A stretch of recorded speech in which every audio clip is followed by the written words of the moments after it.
Good afternoon. Today's date is August 6th, 2026. We're here, excuse me, at the residence of Britta Froelicher, I believe is how you pronounce that. And what we're here to do is perform a repairability attempt on the shingle. One thing I want to point out that I'm not sure was allotted for. We also have tree damage up over here on the front gable, front right gable. Not sure if that was accounted for. But what we have here is the issue of code, whether or not this roof can actually be repaired.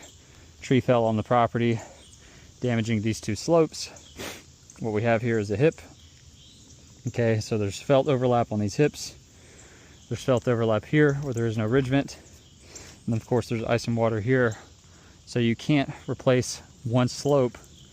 If this shingle is not repairable, we can't just replace one slope. This would have to come up, this would have to come up, this would have to come up. They're all tied in together, and we have to follow building ordinance and law and code. So what we're going to do is attempt to repair one of these shingles on the damaged slopes. I just want to check and make sure there was nothing else that was missed, and then we will go ahead and get started. So we're going to pick a location right here on this back slope. It's obviously the slope that was affected by the tree. And we're going to pick a shingle. Looks like it was hit by some falling debris right there. So we'll say this shingle right here. I'm going to mark off the area. 1, 2, 3.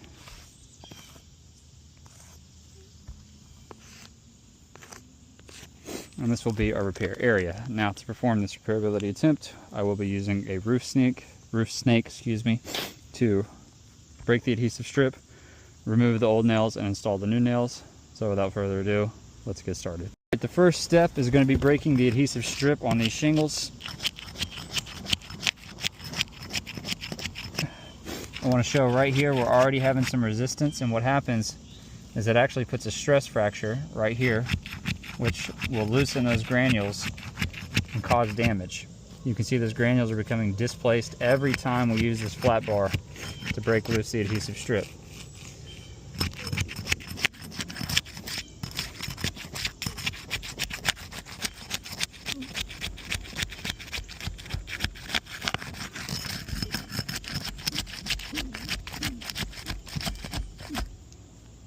Okay, tearing through the shingle, unable to break the shingle loose.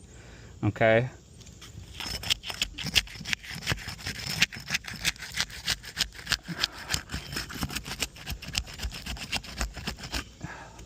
Unable to break the adhesive strip loose on this shingle as well.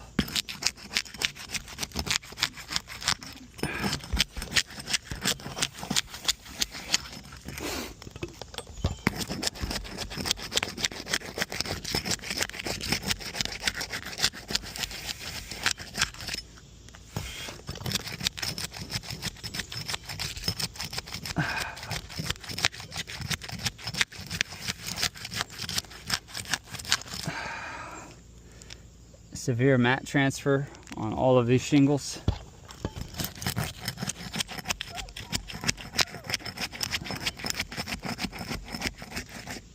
Unable to break this shingle loose.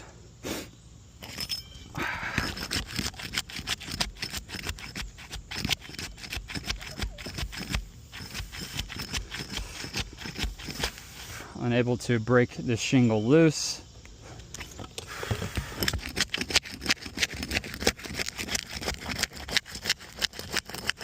Okay, now,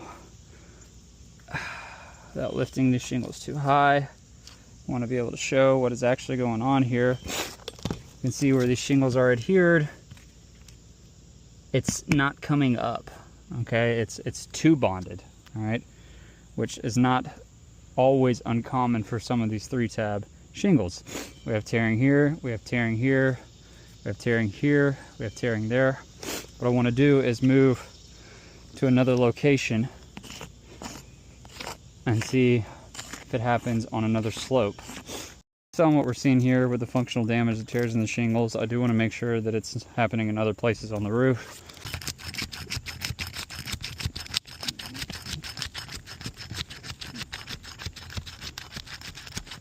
And we have another tear here.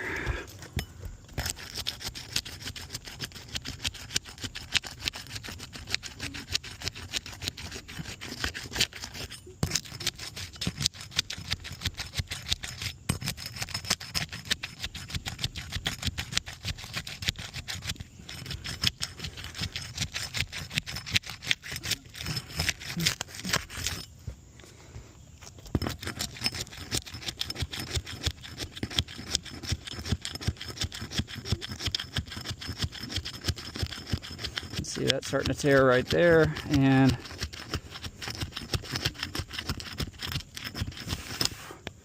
tearing into the shingle. So this appears to be something that's uniform throughout the roof. As you can see here, we're having a hard time getting these shingles loose to actually do any repairs. Based on that, it's not in a repairable condition.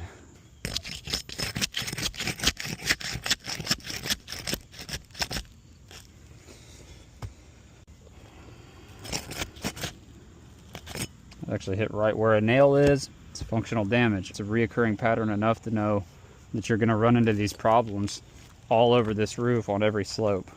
This roof can't be properly repaired, guys. You're going to run into this issue because of this specific shingle and this system, the way that the sealant is adhered.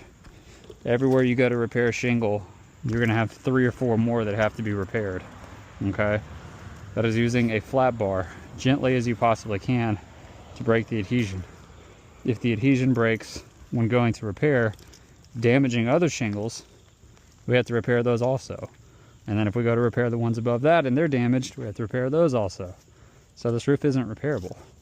A tree fell. Not to mention, this whole back slope, the felt has to overlap all the way down, okay? So in order for us to do this the right way, we have to pull all these shingles up for the felt to come up. We have to overlap the felt from here to there, so those shingles have to come up. So when you start talking about the amount of shingles that actually have to come up, it's not in repairable condition, okay? It's going to be way too much of this stuff going on right here, where the shingles tear, trying to break the adhesive loose to actually do a repair. And then who's going to be the hook on that damage? We can't do that. So, homeowner had a tree fall in the house. The only way to make her whole is to replace all these shingles. That doesn't always happen like that, but this one it is. We appreciate you guys taking the time to review this. We look forward to hearing back from you.